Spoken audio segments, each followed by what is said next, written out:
Para quem procura uma placa-mãe mais premium para um kit intermediário ou até top de linha baseado nos processadores de 12ª e 13ª geração da Intel, tem uma opção muito interessante no AliExpress e ela está caindo de preço.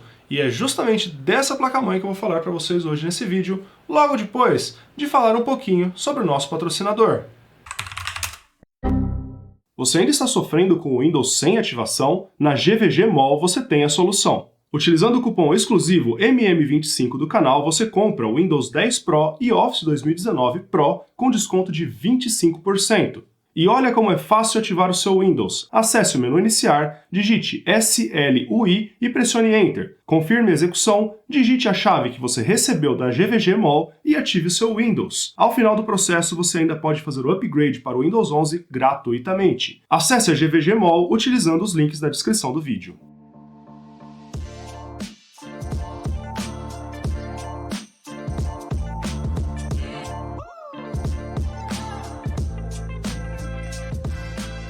Imagina que louco se eu te dissesse que tem uma placa-mãe disponível no mercado que custa por volta de R$800 e com ela você consegue extrair 5, 10, às vezes até 15 ou 20% mais desempenho de um processador bloqueado, mas que já é muito parrudo.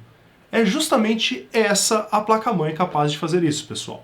Essa daqui é a ASRock B660M Phantom Gaming Riptide. Esse modelo aqui, que já foi um dos mais cobiçados da plataforma LGA 1700, é um dos poucos modelos capazes de fazer overclock em processadores de 12ª geração da Intel que são bloqueados, ou seja, que não são aqueles processadores da série K da Intel. Se você está entrando na plataforma com um build mais intermediário e pode gastar um pouco mais em placa-mãe, é justamente isso que essa placa-mãe entrega. Um processador como o Core i5-12400F, que custa hoje por volta de R$800, tem um potencial muito grande de subir com clocks ainda mais altos e dessa forma entregar mais desempenho em jogos, sem você precisar partir para um processador mais caro de 13ª geração ou talvez um Core i7 de 12ª geração. Não só isso, até mesmo processadores mais parrudos, como o Core i7 12700F, têm condição de subir um pouco o clock deles e extrair ainda mais desempenho.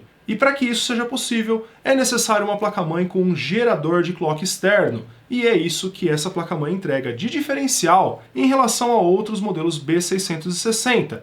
Mais do que isso, essa entrega isso num pacote barato e utilizando memórias DDR4, algo que é praticamente uma exclusividade, uma vez que só existem dois modelos capazes de fazer isso sem as memórias DDR5, que encarecem muito esse projeto. Então eu vou começar falando um pouquinho para vocês sobre a placa-mãe em si e depois nós vamos para alguns testes dessa funcionalidade específica. Começando pelo visual da placa, obviamente é uma placa-mãe da ASRock e, é claro, ela não ia pecar na construção de um modelo intermediário para processadores Intel com o chipset B660. A placa tem um acabamento muito bonito, excelentes dissipadores de calor, ela possui aqui um espelho integrado, bem bonito inclusive, e atrás aqui dessa parte da placa possui RGB integrado também. Tá? A placa-mãe tem dissipador de calor para o SSD NVMe principal e ela possui vários adereços aqui com o símbolo do PG, Riptide, B660. Olhando por cima, já é possível ver que ela possui dois conectores de energia, um de 8 pinos e um de 4 pinos para a CPU. Obviamente aqui nós temos o socket LGA 1700 para processadores da 12ª e 13ª geração da Intel, e é importante que você saiba que se a sua placa-mãe não vier com BIOS atualizada como essa daqui veio, ela vai precisar de uma atualização de BIOS para que ela possa utilizar os processadores de 13ª geração da Intel, uma vez que esse já é um modelo um pouco mais antigo de placa-mãe. Partindo então para as conexões traseiras da placa, nós temos aqui uma conexão relativamente simples, mas bastante completa ao mesmo tempo, com 4 portas USB 2.0, 4 portas USB 3.2 geração 2 de 5 gigabits por segundo, uma placa de rede de 2.5 gigabits baseada no Realtek 8125 e uma placa de rede ALC 897 com apenas 3 saídas analógicas de áudio. Falando então um pouco sobre a topologia dessa placa, pessoal, as conexões e para onde elas se comunicam, com o que elas se comunicam. Nós temos aqui um slot NVMe 4.0 X4 e o slot PCI Express X16 4.0, ambos conectados diretamente ao processador, assim utilizando todas as 20 linhas disponíveis nos processadores Alder Lake e Raptor Lake.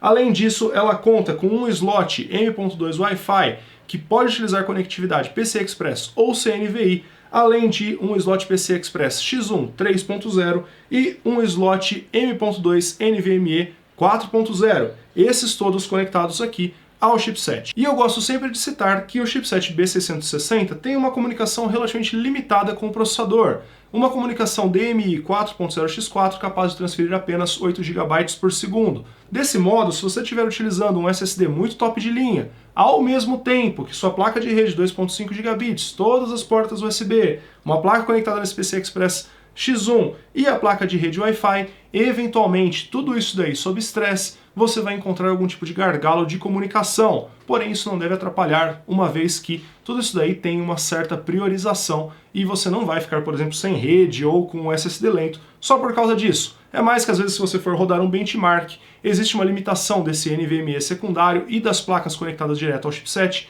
que é essa limitação de comunicação chipset processador. Agora falar um pouquinho sobre o VRM dessa placa-mãe. Isso é uma coisa que eu gosto muito de testar nas placas mais simples, porém nesse caso aqui específico eu acabei não fazendo testes. Eu não tenho nenhum processador parrudo o suficiente para estressar uma placa-mãe com tal qualidade de construção. Por ela ter esses dissipadores parrudos e um total de 15 fases de VRM, por mais que essas fases sejam mais tradicionais, utilizando MOSFETs convencionais, ainda é o suficiente para levar com folga esses processadores que eu tenho aqui no estúdio, como o Core i5 13600KF. E pelos relatos que eu vi na internet, essa é uma placa-mãe que vai levar tranquilamente processadores como os Core i7 de 12ª e 13ª geração, mesmo que eles tenham consumos aí acima da faixa de 200 watts sob estresse. Então, apesar de ser uma placa-mãe intermediária, ela tem aqui um bom conjunto de distribuição de energia com 15 fases no VRM, obviamente alimentado pelos dois conectores de energia de CPU simultaneamente e que podem ser necessários dependendo do CPU que você utilizar aqui.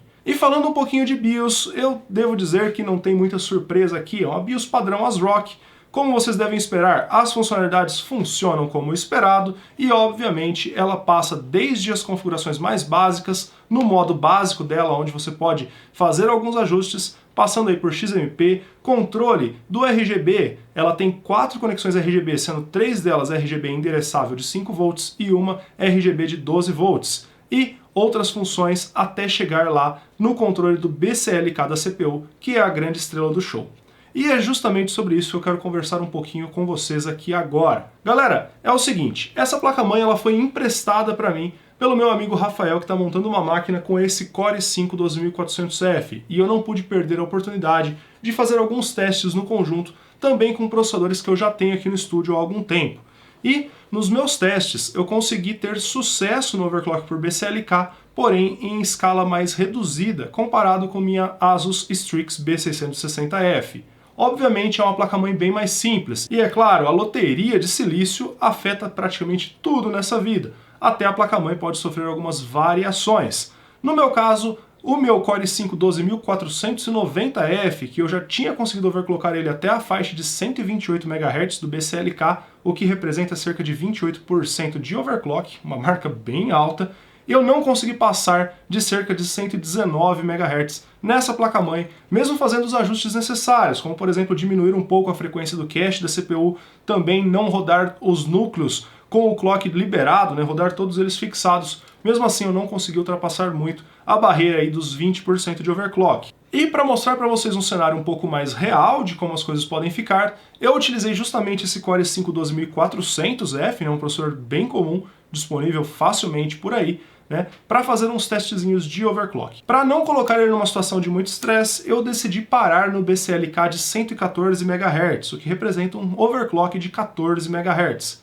E os resultados não necessariamente foram o que eu esperava, porque eu acabei tendo problemas por limitação da minha Radeon RX 6900 XT. Eu vou passar rapidinho aqui com vocês os resultados aí na tela e inclusive um pouquinho de lado a lado dos testes enquanto vocês estão vendo aqui. Mas basicamente, num escopo geral, o processador aumentou cerca de 5% o desempenho em relação a ele em estoque. Em jogos, eu esperava um ganho um pouco maior, mas se vocês olharem, mesmo o 12400F em estoque já é o suficiente para fazer a 6900 XT chegar ao limite de uso nos jogos em 1080p com os gráficos no máximo, que é o que eu costumo utilizar para testar. E eu também coloquei aí nos gráficos para vocês verem, só para dar um pouquinho de treta, os resultados do Core i9 de engenharia, o Kit Interposer, e o Ryzen 5 5600. Ambos ficaram um bom tanto distantes do Core i5 12400F mesmo em estoque, e ainda mais com overclock. Então, galera, obviamente, né, os ganhos do overclock por BCLK em jogos acabaram sendo um pouco limitados pela minha placa de vídeo.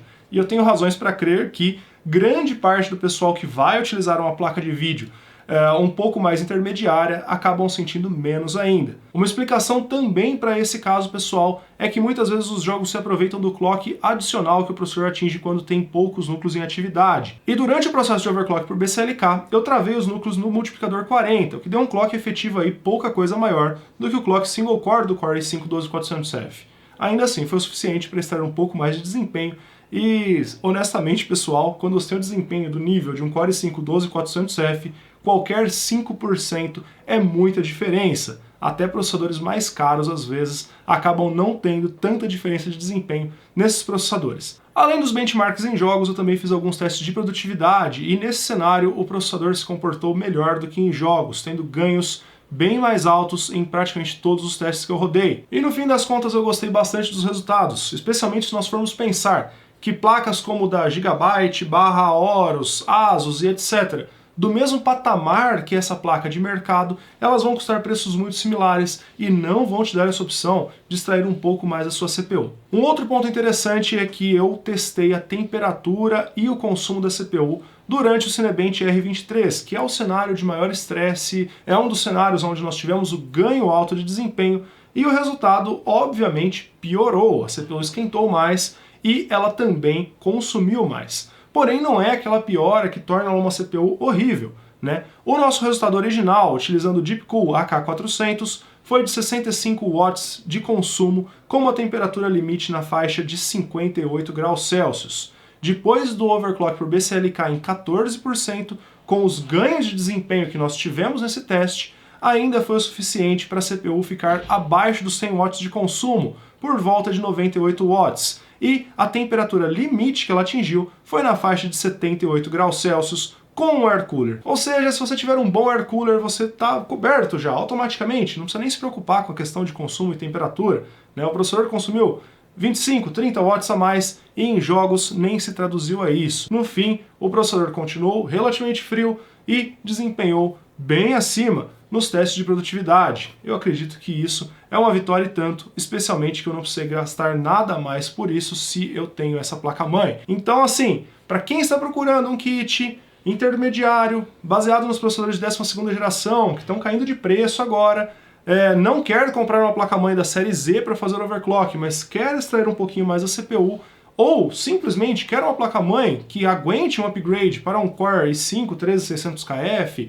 Core i7 13700KF, eu acredito que essa é sim uma das melhores opções disponíveis no mercado hoje. O preço dela acaba sendo convidativo para todo mundo que está interessado em um build um pouco mais premium, e é justamente isso que ela entrega, uma placa-mãe com acabamento legal, com funcionalidades legais e que não custa aí R$ 1.500, como alguns modelos mais premium que às vezes nem chipset da série Z tem. Eu acho que ela está num patamar de preço muito interessante pela funcionalidade, e eu diria que hoje é uma das recomendações mais interessantes do AliExpress para você que quer uma máquina um pouco mais parruda e mesmo assim não quer quebrar a banca. Galera, esse é o conteúdo que eu tinha aqui para vocês hoje. Se vocês gostaram desse vídeo, não esquece de deixar um like e se inscrever aqui no canal. Eu vou ficando por aqui, nos vemos no próximo vídeo. Valeu!